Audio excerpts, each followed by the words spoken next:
Ever wondered how to start coding in Python? Let's write your first lines of code together.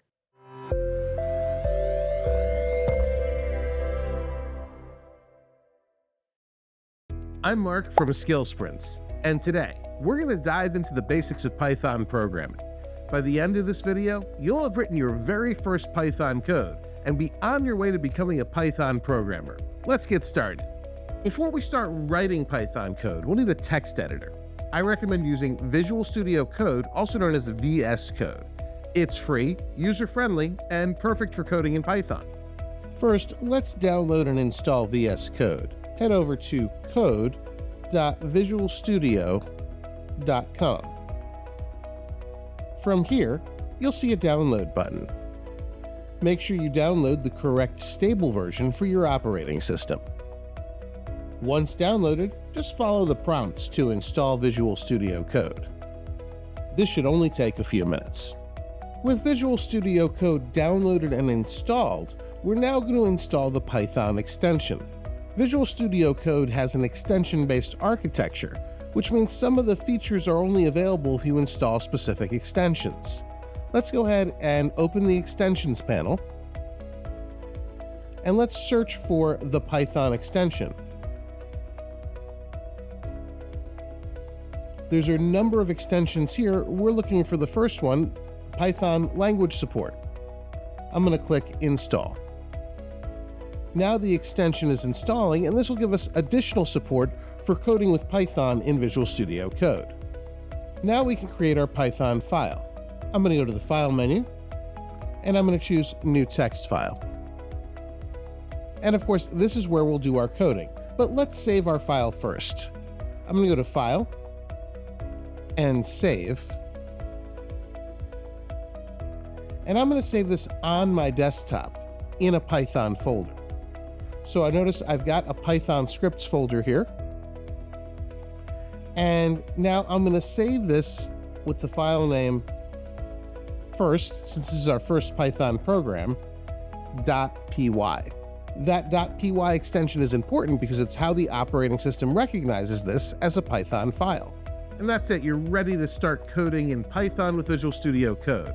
In the next segment, we'll write our first lines of Python together. Now we can write our code. Our code's going to be relatively simple. I'm going to use the print command, and I'm going to print out, "Welcome to Python Programming." Congrats on writing your first program. And now I'll save the file again to save the code into the file I created. This is a good time to pause the video and copy the code that I have up on the screen. Congratulations, you're a developer. But before we get too carried away, we're going to want to run the code. So now it's time to run our program. And I'm going to run our Python program using the command line.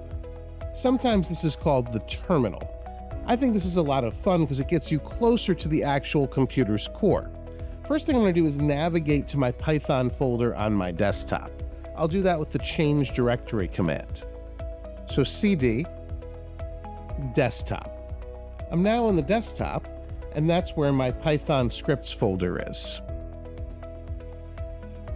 If I hit ls, that'll list the files inside the folder, and there's first.py. The way I'll run it is with the Python 3 command, because we're using Python version 3, and then the name of the file. And there you can see the output. Welcome to Python programming. Congrats on writing your first program. Did your code work? If not, find the mistake in your source file and try again. If so, great work. Now, let's write a new program that actually does something useful. For this concept, we're going to have to introduce variables. I've created a brand new file called dogears.py for us to write our second set of code. In this, let's start by creating a variable that holds the age in human years. And let's say that value is 7. And a variable is quite simply a storage place for a value. In this case, we're holding the value 7, but we could just as easily hold a series of characters like a name, or a floating point value, or a true or false value. let's use another variable to calculate the age in dog years. So this variable we'll call age in dog years. And notice how I'm using very descriptive names for my variables. And that's so if I come back to this code later, I'll know exactly what the variables represent. We're gonna have to do a calculation here. So I'm gonna write an expression, age in human years, and we're gonna multiply that by 7, because a dog year is equivalent to 7 human years. So now as this code executes, line 1 will store the value 7 in age in human years. Line 2 will multiply age in human years by 7 and store it in age in dog years. So age in dog years should hold the value 49. Let's go ahead and output that.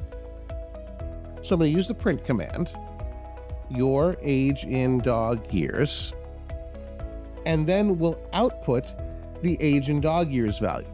But age in dog years right now is an integer. So I've got to convert it to what's called a string, which is essentially characters that the print command can output. So what's going to happen in line 4 is it's going to print out your age in dog years, then it's going to convert the variable age in dog years from an integer to a string, so print can output it, and it's going to output the value. Let's go ahead and save, then we'll run this in our terminal. So here's the terminal again, and it indicates we're still in the Python scripts folder. If I issue the ls command, you'll see dogyears.py in the folder. We'll run it exactly the same way we ran the last script, Python 3, dogyears.py. Your age in dog years is 49, which is exactly the result I expected. 7 times 7 is 49, giving us the result. Did you get that second program working? Now you can determine how old anyone, or any dog for that matter, is in dog years. Impressive stuff. That wraps up this skill sprint. Did you have fun? If so, we've got more Python programming coming up. Thanks for watching.